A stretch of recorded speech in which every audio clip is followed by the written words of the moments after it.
Some special guests here in the Live Impact studio. So I was talking to Carlene about this before as we were setting up for the show, and I was telling her about this concert. It was on Disney Plus. Carlene was out of town this weekend, so she had a lot going on. She didn't see. I was on social media all weekend because I was a little down and out. I was a little sick. I saw it, and it was history at Vatican City, a concert, Grace for the World concert, streaming on Disney Plus. I can't really promote that. I can't promote that. I love y'all, but I can't promote that. But no, it was a historic concert, and then so you had performers like Pharrell, you had the Clips, you had Jennifer Hudson. I'm missing so many, but history made, from my understanding, correct me if I'm wrong, first time this ever happened. Yeah. At the Vatican. This is cool. And I want to read a caption before we get to our guest. From black kids in Charlotte who fell in love with gospel music to leading Saint Trap Choir in the Vatican with Pharrell Global Choir. Only God writes stories like this. Praise hands emoji. Wow.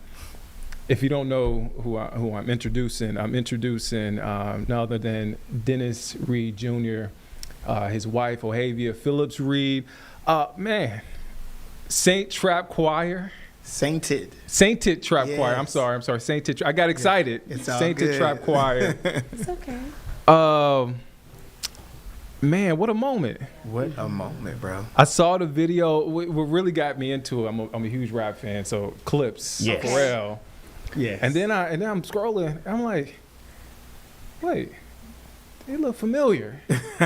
How did y'all get involved with the show, with the performance? So, I've been working in the music industry for a very, very long time. And one thing that I've really enjoyed, I am a Charlottean, but through God, I've been able to have a lot of motion. So I've done the Super Bowl performances, MTV, Grammys, all of these things. And a lot of those ties come from an OG of mine. His name is Adam Blackstone. And if you're not familiar with Adam Blackstone, he is basically the music director to the Stars. Grammy. The Emmy. Grammy. So Yeah, most of the time when I've been on these large platforms, even recently when we did the BET Awards, it was in collaboration with Adam Blackstone. And he called me up and he said, Dennis, I have an opportunity of a lifetime. You've held me down so many times, so I want to give you this opportunity to do this show with me at the Vatican.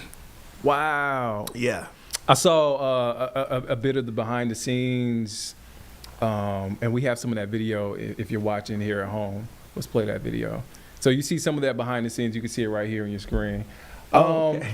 What was that like? The preparation from the rehearsals, from the airport to actually getting there, being there on the bus.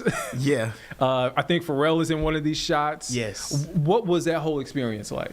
Yes, I got to tell you, my husband is truly the GOAT because being his intern for this trip, essentially, and allowing, having this opportunity and being allowed to really be immersed in it, this is truly something, Nick. So what a lot of people don't know is the hours are very, very long because they believe in quality, they believe in the standard, and not to mention, this happens once every 50 years, okay? So shout out to Mr. Pharrell, because when I tell you the excellence, he truly brought the best of the best. So we're talking all of these beautiful singers from around the globe in this warehouse. We're learning choreo and we're learning music. So there are tons of music that we have to learn, not to mention, being together. So you become family naturally because if rehearsals start at 1 p.m. and end around midnight, you're going to get close to a lot of people, And also not to mention, it really pulls the best out of you, especially when you're under that kind of pressure, because now we have to learn all of these songs. And in some cases, in Italian, Ave Maria. Come on now. Ave Maria, grazie. Okay? So, you learn so much in the moment. And I have to tell you, it's such a blessing though, Nick, because being around all of those wonderful singers and creatives from around the globe and them inspiring you, telling you, nah, you got this, we're going to learn this material together. Meanwhile, the window is very short, yet the rehearsals are very long and the deliverables are very long. It's just wonderful. We never felt alone. Yeah. And it was just real beautiful to be immersed in hubby's world and see it all come together. And I have to tell you, it is something. He is the GOAT. He is the GOAT. I appreciate that. Can we put GOAT under? You know what I'm saying? Yeah. Dennis Reed Jr. You got to say it. Okay. All right. You talk about that window. What was that window of preparation?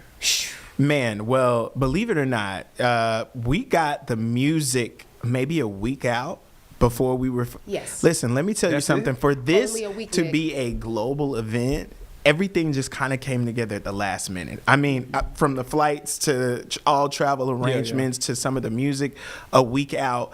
And, Yes. you know, we're also thinking, okay, they're giving us sheet music. They're giving us the songs, some unreleased songs that you guys now have heard through Voices of Fire that Pharrell has written.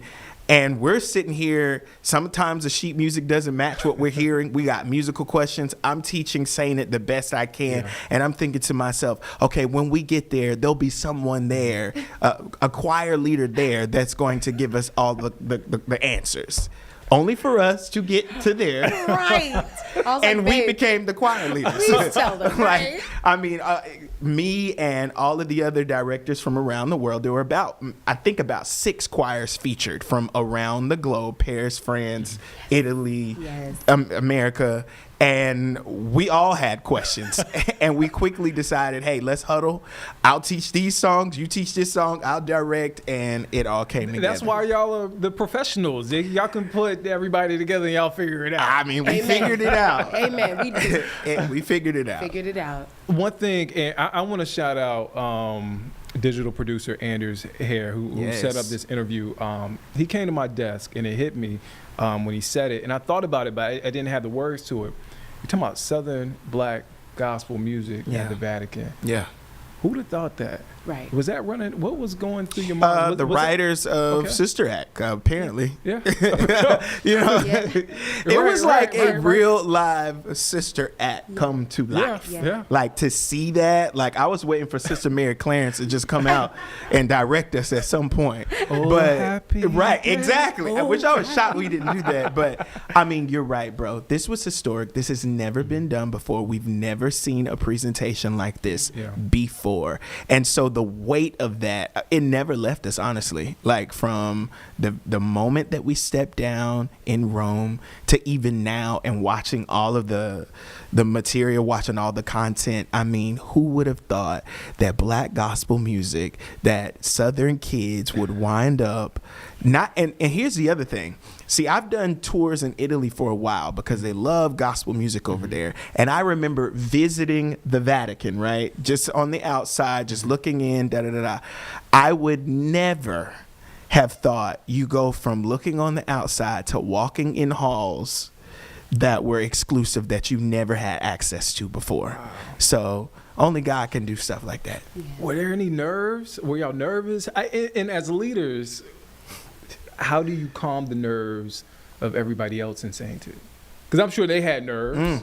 How do you, or are you transparent about it? Like, look, I'm nervous too, man. I'm with y'all. For me, I don't really get a lot of nervousness, right? Because I really feel like I was born to do this. Now, stress, yes. Yes, because when you're working with a large group of people, and even when you're working with a small group, like what I was with saying it, the total group is about 30. I mean, you have so many different personalities, you have so many different temperaments, you have different learning styles. Yeah. So working with people is always a challenge, but I always say I was graced to do it. Right. But here I have some tools. Right. One, stay focused on the why. Stay focused on the bigger picture. If you stay in a mode of gratitude, then it'll pull you out when you get ready to be sucked in by somebody got on your nerves, somebody, has an attitude, somebody was sharp tongued with you. So stay in a mode of gratitude. 2, learn to just breathe. I do breathing exercises with the group every time before we get started. And 3, we do prayer every single time. Yeah. Wow. Yeah. I feel like that's great advice, especially no matter what you do, no matter what industry you're in. Yeah. You can love it, but you're always going to face those stresses. Yes. Somebody, like you said, somebody's going to get on your nerves. Yeah. Somebody's going to agitate you. Somebody's going to try to throw you off the plane. Absolutely. Yeah. Wow. Yes, sir. What do you say to those kids growing up in the church? I think about myself, and Carlene, she knows what's coming. I'm from High Point. Hey, Let's let's shout go. out New Bethel Baptist Yes. Church. Yes. I remember being on the choir, and you think your world is so small, right? Your world is your neighborhood, your world is your church. And for those kids and for those people in the church community, what does it say for them? Like, what do you say to them about having dreams, living them out, and being a part of history? I mean, I know you don't necessarily go out and seek history, but it kind of happens. But Yes. what do you say to those folks about dreams and living out your dreams? You can dream as big as you like. It is more than possible. The great thing, and especially those who are in church, you will recognize that there's one of the verses in the Bible that literally says, I want to do exceedingly abundantly above all you could ask, think, or imagine. Meaning you can dream as big. Take your biggest dream. Right. Listen, I often look at my life, all the things that I've been able to experience, not just accomplish, but experience. One, let's start with having an actual 2-parent household, right? 2 loving parents that are still together and still happily married. Then meeting the woman of my dreams, right? And then having a nonprofit organization, going on AGT with Santa, getting a golden buzzer, working. And I skipped over the part where I shook the hand of Barack Obama when he was still president. I like to say that I've lived a lot of once-in-a-lifetime opportunities, but it's not me.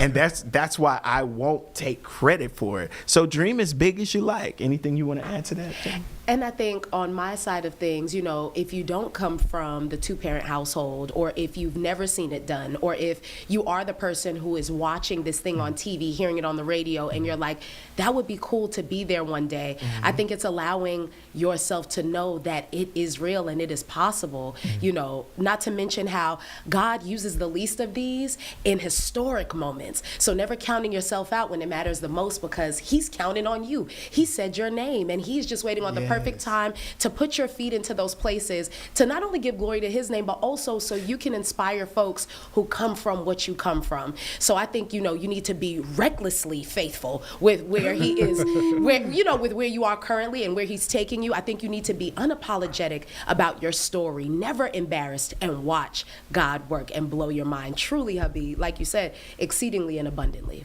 Yeah. You know what you guys are speaking to. It's funny that you brought this up, because I just had a conversation with my guy Terrence, my barber Terrence, and what you're hitting on is humility. Yeah. Being humble, right? Yeah. And no matter who you serve, what you believe in, being humble that this is That's bigger. right. This is bigger than. That's right, It's Nick. bigger It's than bigger. Nick. Yes. It's bigger than Nino Brown. I had to get that off. Yes, it's bigger than Nino Brown. I had to Yes. get that off. But it's bigger than us. It's so much more at bigger than play. us. It is. Absolutely. And honestly, your humility, your outlook, your perspective will honestly open doors before your talent will. You can be as talented as you like, but if you're a mean person, people don't want to work with you. Yeah. You can be as, gifted as you like, but if you're not a team player, you don't know how to relate to people, you don't know how to talk to people who might have a different viewpoint than you. Yeah. Then you won't stay in that room for long. Yeah. So humility is definitely key. Yeah. I do want to. Zach. I want to ask. It's a 2-part question. One, how did Saint It get started? And let me put some respect. Saint It Trap Choir. I'm saying, It's saying all- like we go I'm by saying, both. I'm saying it like I'm in the group. You know what I'm saying? I already feel You like in I'm the group, right. I'm not in the group yet. Yeah. Yes. How did Saint It get started? And how did you two meet? Because we have a story, I believe, on our website right now, digital platforms about that. But how did you guys meet, and how did Saint It get formed? Okay, so I'll start with Sainted. So Sainted was formed in 2020. So as a creative here in Charlotte, I've seen some of the most. We have the best of the best in Charlotte. I really believe that. And so I had this idea after I seen a 2 Chainz show. He had performed with a choir behind him, and I was like, that is so cool. And being from the church tradition, and still serving in church even now, I was like, man, I think it would be cool to have a show choir that's, based in, that covers all genres. Right. And so I I saw DJ Fannie Mae, who not only is she one of the illest DJs in the city, but the way that she curates events, it's just bar none. Like, you know, so I came to her with this idea back in 2019. Hey, you want to start a trap choir? Like, just, I was thinking it was going to be one show. Yeah. And she was like, are you like in my mind or something? Like, of course, I would love to do that. We sat on the idea for about a year.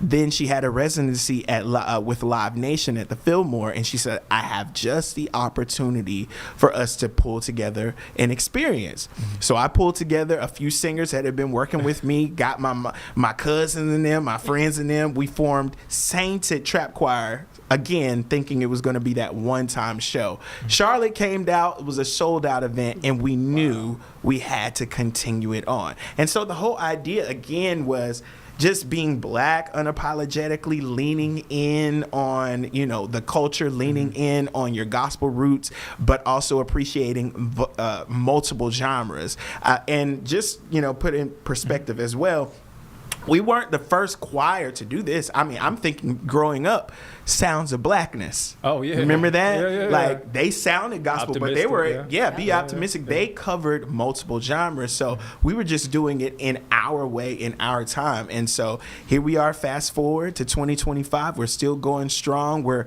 touring the world. We're getting invited to places. We got the Golden Buzzer, and I can't wait to see what's next. Now, as far as how me and Ohavia met, I'll let her kind of tell that story. Because it's only my favorite story. So you know what I love, Nick? I literally met my husband through community and service, which is so Ohavia and Dennis coded. We love the city of Charlotte to the bone, and that's literally how I met him. So he has this incredible nonprofit called Inspire the Fire, where he brings art to communities. So we're talking all things art, we're talking rap, writing, singing, acting, and I met him back in 2018. Long story short, Nick, let me skip to the good part. So he was late, right, for the first meeting. Like I was today. The first meeting, like or? the first initial, Okay, like, okay, so okay, I was okay, just okay, coming okay. in, you know, as a servant, essentially. And, you know, so this man was late. But let me tell you, when he walked in, I said, who is that? And there was a young lady. That's my husband. That's what you said. I'm going to get to that, brother. You know my your sis. bad. Look, I'm about to cook. You know your sis. So there was a young lady sitting beside me, and she goes, oh, no, that's your boss. Like, you can't do that. I said, baby, fire me. Fire me. I am fired. About to be hired in this man's life. Because when I tell you, he walked in and he just had this energy that bar none was one of one, and then the rest was truly history. Now, I served, so we weren't dating then because we believe in excellence, right? Yeah. And also there's a standard of excellence. So when you are a part of a nonprofit, you want to keep that clean. So we wasn't dating, but when that pandemic came, happened, oh, it was time. Carlene, it was time, sis. And I said, here's my moment, and I'm not going to miss it. So, you know, I say all that to say being funny, but the truth is I really feel like this was ordained, Nick. I feel like, you know, it was two people who were doing their thing in the city separately, the city that they love, the city they wanted to leave an impact on. And it only could be written by God for two people who were individually doing their thing to come together. And now we get to do it bigger, with more impact, with just surrounded by so many beautiful loved ones and family and friends who are also doing it big. And so when I tell you, I count my blessings, and I count him twice, because I just, every day when I wake up, I'm like, yo, I can't believe this is my life. Like, this is my husband, and it's a man who gets it, and a man who loves the city the way that I do, if not even more. And we want this place to be everything, and we want the world to know, like, the Queen City is something. We have something to say, and we do it big. And yeah, and the Queen City blessed me with my husband. So a win is a win is a win. Oh, Dennis, I got to ask you. I got to follow up. This is a natural follow-up. Okay, now hold on, Nick. You Nick. walked into that meeting late, and you saw Ohavia, and y'all got the chance to know each other. Answer this question right. Okay, right, get it right, Nick. Feelings. So yeah, because everybody knows, like, you can't come into Ohavia's presence without feeling her aura. Yeah. Like, her energy is undeniable, right? So, and then she's sexy, right? I almost cussed on TV, my God, today. Yeah. But anyway, you know, she was everything. And here's the other part, you know, it everybody else saw it too. Like even the young people in the program, they was like, I don't know, you might need to talk to her, you need to holler at her. I was like, nah, I can't holler at her, she on the staff. There's like, oh no, and so like she said, when the pandemic hit, I hit her up and was like, hey, you trying to get quarantined together? And I said yes. We on lockdown. It was a yes. Oh man. Yes. I do want to ask before I let you guys go. I could talk to you guys all day. I truly can. How do you continue to make an impact? You talk about the love for Charlotte, the love of being unapologetically Black. Like, how do you continue to make that impact and make that impact be felt? I guess I'm saying all that to say, what's next? Yeah. Listen, a lot of people are waiting on things to happen for them. And what I was blessed to learn at a very early age was that you create your own motion, right? So when I started Inspire the Fire, that nonprofit that she's referring to, I was 17 years old. I did not know at the time that I was starting a nonprofit. I just knew as a teen at that time, I was bored, right? So, and then, I brought some young people together that summer, and before I knew it, it was 150 teenagers that put on a concert. Then we did it again the next summer. Then we did it again. By the third summer, my mom had helped me to become a nonprofit organization. Yeah. I say all that to say, people are looking at platforms, right? They're looking at what you see on TV. First of all, let me let y'all know something. Everything looks good. It does not. It doesn't flow the way that you see it on TV, right? Like there's chaos, there is disarray, there's a lot of things happening. So don't covet after platforms. Begin to, go after your own purpose. And when you go after your own purpose, you will create your own platforms that people will come to you. So that's what I would say, I don't know what's next, as far as I know what I dream, I know what I see, I know we'll tour, I know we'll release more music and all of this, but I truly do not know what's next. I just know that I'm going to continue to walk lockstep with my purpose, knowing that there's a higher power that I believe in that's going to push me and propel me to where I need to go. Yeah.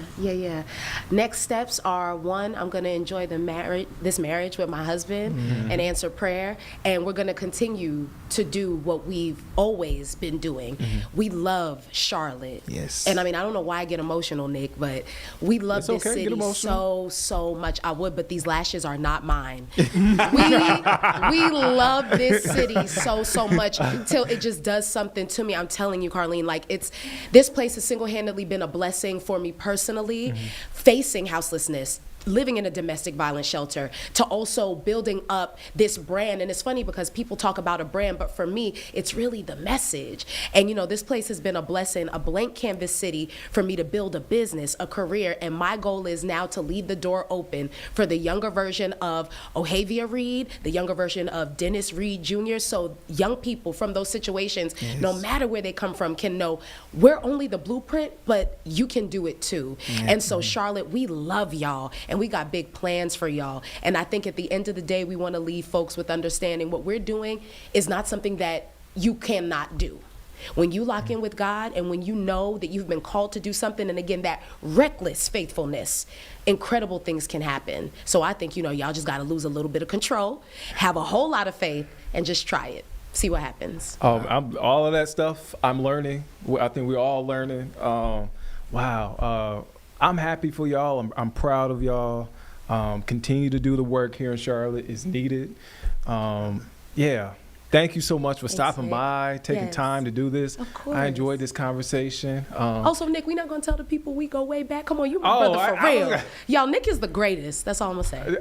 Ohavia is the greatest. Nick is the greatest. We go way back. Ohavia, she's familiar with this. She's news. This was her world for a little bit, but I'm so happy to see you, both of you. You're happy, you're thriving.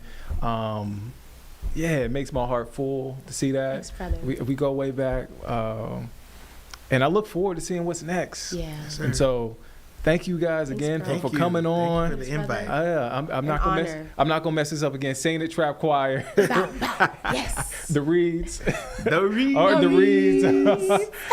Here on Live Impact News, you can catch the interview. If you're just tuning in, you just missed the interview. Don't worry, it'll be on our digital platforms.